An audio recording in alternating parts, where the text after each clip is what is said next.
Toda terça-feira ela está aqui conosco, doutora Alessandra Gama. Muito bom dia, prazer revê-la. Bom dia a todos.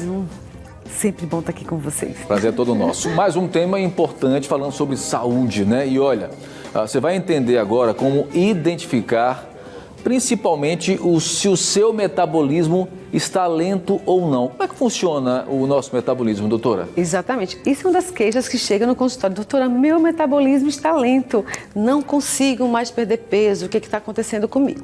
Então vamos entender primeiro como é que funciona esse tal de metabolismo. Primeiro, o metabolismo, ele é o volume, é a forma que a energia ela é queimada no nosso corpo, tá? Perfeito. Então essa energia que ela é dividida, né, durante o dia.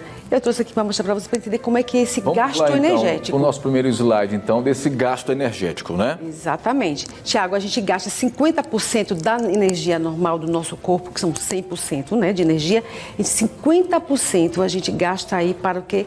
Para as funções basais, é o gasto energético em repouso. Aquele que você está lá dormindo, mas o seu corpo precisa funcionar. Bombear sangue, o coração, o pulmão. Então, a gente tem o gasto aí, tá certo? Perfeito. Bem interessante que é 50%. Para movimentos, Tiago, andar, levantar, caminhar, fazer a motilidade normal do nosso corpo, a gente já gasta aí 30%. Interessante. 10% no ato de comer, Tiago, olha interessante. A gente gasta também comendo. A gente gasta comendo, mas a gente tem que lembrar o seguinte, não é porque a gente gasta comendo que a gente tem que passar o dia inteiro comendo, tá bom? Não somente o ato de mastigação, mas o ato também da própria parte da digestão desse alimento e da absorção. Então, a gente já tem um gasto aí de 10%. Termogênese, explica pra gente. É a forma que o nosso corpo tem de nos proteger. Se tá frio, ele precisa nos aquecer. Então, Perfeito. né? E se tá quente, a gente faz a mesma forma. Ele precisa resfriar o nosso corpo através aí, no caso aí, do suor. Então, o corpo é super inteligente. Ele entende como está agora este ambiente frio. Exato. Né? Eu preciso, no mínimo aí, de um aquecimento, tá bom? E aí, com essa movimentação, a gente gasta também 10%. A gente gasta aí 10%, totalizando aí 100% desse gasto no nosso metabolismo diário. Agora, e tem aquilo que possa, de alguma forma, travar exatamente Tem essa sim, situação? Tiago. Tem isso, a gente vai ver agora alguns fatores que travam esse metabolismo. Eu não falei para você ali que o ato de mastigar a gente gasta aí já 10%? Isso. Pois é. Então, fracionar a alimentação, Tiago, durante o dia é bastante interessante. Quando eu digo não comer o dia inteiro, eu digo o seguinte, não comer porções a mais do que você deveria, tá? Ou seja, mas você fracionar essa alimentação, café da manhã, almoço, lanches nos intervalos e uma pequena ceia é importante, porque você está falando para o seu corpo, gente, eu estou gastando energia, eu estou fazendo algumas funções no meu corpo. Isso aí já compensa um pouquinho, tá bom? Bom, a mastigação e digestão está dentro exatamente dessa perspectiva. Exatamente. O tal do jejum prolongado virou, inclusive, aí modinha, né, de blogueiros e algumas pessoas. A gente tem que entender um pouquinho sobre isso. Existe o jejum intermitente, que é um jejum prolongado, mas é um jejum, é uma estratégia nutricional. Provavelmente, as pessoas que fazem jejum intermitente, elas não podem fazer por conta própria.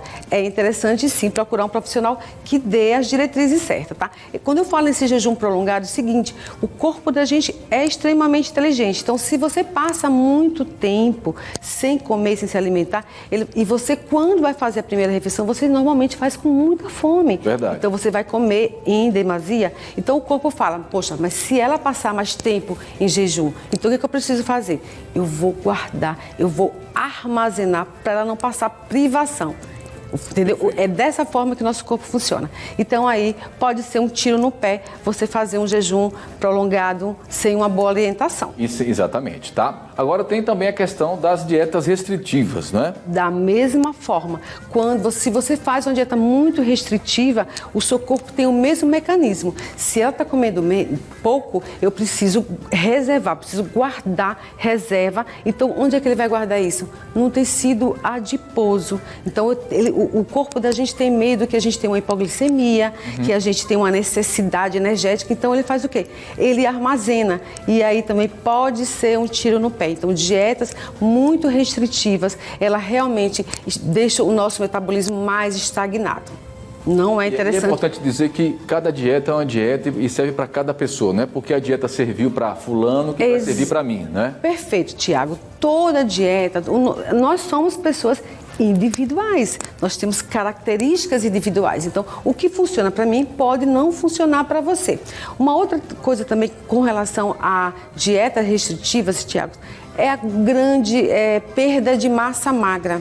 Tá? Aí a pessoa, dieta restritiva é bom, eu estou perdendo peso. Não, provavelmente ela está perdendo aí massa magra, que é um tecido muito importante. Vamos lá, próximo assunto então. Alimentos processados. Vivemos uma época aí da industrialização, do fast food, né? De não querer parar para se alimentar bem. Isso é um perigo, né? Perigo muito grande, porque os alimentos processados e os alimentos têm mais a quantidade imensa de quê? De açúcar. Quanto mais a gente come açúcar, mais a gente libera o quê? Insulina. Então a gente passa fazendo esse mecanismo o dia inteiro. Comeu açúcar, é glicose, a insulina vai lá para resgatar essa glicose e levar para a célula para fazer energia. Aí, se você tem uma quantidade muito grande dessa glicose, o que vai acontecer? O seu organismo vai pensar, poxa, eu já guardei um pouquinho para fazer glicogênio, eu já botei um pouquinho para o fígado, um pouquinho para o músculo, mas tem uma reserva muito grande. Onde ele vai fazer? Ele vai depositar nos tecidos adiposos. Então, é muito interessante que se tenha o percentual que é excretado é muito pouco, né, doutor? O que é utilizado. Se você for uma pessoa sedentária, Tiago, tem uma quantidade muito grande de produtos açucarados, né, à base de açúcar, o que vai acontecer? Você vai ter que esperar muita insulina. Ela vai fazer o papel dela, virar glicogênio, dar energia, mas o restante que sobrar, pela quantidade que você comeu, ela vai depositar. Aí deposita lá nos tecidos adiposos. Não é interessante, tá bom? Então, sem falar o que a gente vai falar na frente, que vai acontecer? Resistência à insulina, que é o próximo slide. Que é a síndrome metabólica. Exatamente, a síndrome metabólica. Quando você visualizar uma pessoa mais ou menos neste padrão, né, com uma grande circunferência abdominal, você normalmente relaciona, não necessariamente, tá? Mas é bem fácil que essa pessoa já tenha aí a síndrome metabólica. Uma coisa que a gente tem que pensar, se eu tenho uma alimentação muito rica em açúcar, né, mais uma vez, eu disparo muito a minha insulina. Então, eu vou utilizando isso de uma forma rápida e o dia inteiro. Perfeito. Chega um momento que o meu pâncreas vai falar, olá, estou cansado, isso. Tá? Então, aí você pode realmente ter essa resistência à insulina. Então, a gente tem que pensar o seguinte, dificuldade de peso, circunferência abdominal fora do normal, pode sim levar a doenças cardiovasculares, a uma resistência à insulina e aí um forte candidato ao diabetes. Bom, e aí existem problemas também que podem ter uma influência direta, que nós trouxemos aqui, né? O hipotiroidismo. Exatamente. As pessoas que estão, principalmente as mulheres, estou com dificuldade de perder peso, já fiz tudo, dieta está encaixada, faço atividade física, não consigo emagrecer. Muita gente assim. Sinto que estou com muita retenção, perda de cabelo, uma fadiga muito grande, aquele cansaço que você não sabe de onde vem. Então, o que vai acontecer?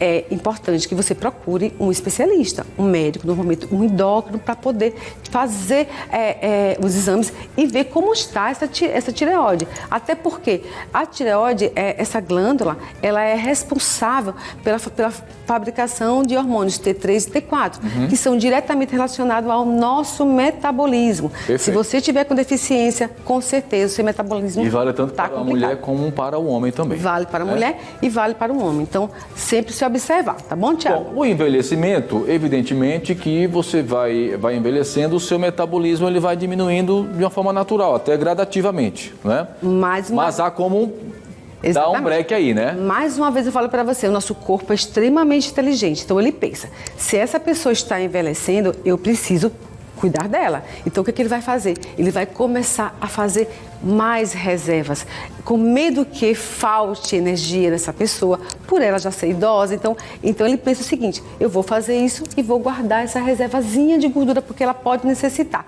Mas a gente tem que pensar, peso alto, circunferência abdominal, buscar sempre a combinação. E um resumo de tudo isso, Tiago, é alimentação adequada, sempre orientada por um bom profissional, sempre buscar sintomas clínicos. Se você perceber alguma coisa, buscar aí a orientação do seu endócrino para poder fazer esses exames todos, né, para diagnosticar mais rapidamente. E uma coisa que não pode faltar, atividade física. Perfeito. E para finalizar, síndrome do ovário policístico, atenção mulherada. Atenção mulherada, principalmente a síndrome do ovário policístico, SOP, ela acontece logo cedo, né, na maturidade da mulher, entre os 10 e 12 anos. Então, que é uma característica muito fácil de você identificar. Demora a perda de peso muito difícil, a mulher tem uma circunferência abdominal maior, os braços ficam um pouquinho mais afilados, então é uma quantidade muito grande de acne, enfim. Por quê? Porque ela libera muito hormônio masculino, tá bom? Então, o crescimento de pelos não é difícil de identificar, é necessário sim buscar logo orientação. Caldeirão de hormônios, né? É um caldeirão de hormônios. Doutora Alessandra, o assunto é muito complexo, já viu? E extenso, né? A gente poderia ficar aqui o programa inteiro falando disso. Sem dúvida, sem dúvida. Agradecer. Mas a orientação é essa, atividade física, uma alimentação bem regular e buscar uma orientação. Com certeza. Doutora Alessandra, mais uma vez, muito obrigado. Obrigada a você, Tiago. Bom dia a todos. Até semana que vem. Até semana que vem. Grande abraço.